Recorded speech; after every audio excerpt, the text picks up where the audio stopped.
আল্লাহ বলছেন, বান্দারে তুই কি একটু চিন্তা করে দেখিস না, কত বান্দা কত অপকর্মগুলো করে, কত জঘন্য কাজগুলো করে, রাতের অন্ধকারে দরজা লাগায় দিয়া জেনার কাজ করে, মদ্য পান করে, অথচ আমি আল্লাহ নিজে সেই ঘরের মধ্যে অক্সিজেন সাপ্লাই দেই।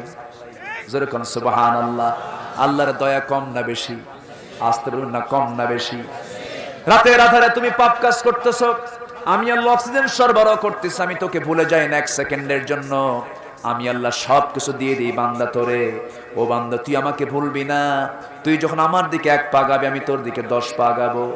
আমি তোকে মাফ করে দেওয়ার জন্য প্রস্তুত আছি বান্দা। তুই আমার জন্য 1 ফোঁটা চোখের পানি ফেলে দিবি, 7 সমুদ্রের পানি দিয়ে জাহান্নাম কখনো নিভানো যাবে না। কিন্তু তুই 1 ফোঁটা চোখের পানি দিয়ে আমার কাছে কাঁদবি, 1 ফোঁটা চোখের পানি 7টা জাহান্নামের আগুনকে আমি আল্লাহ নিভাইয়া দেব।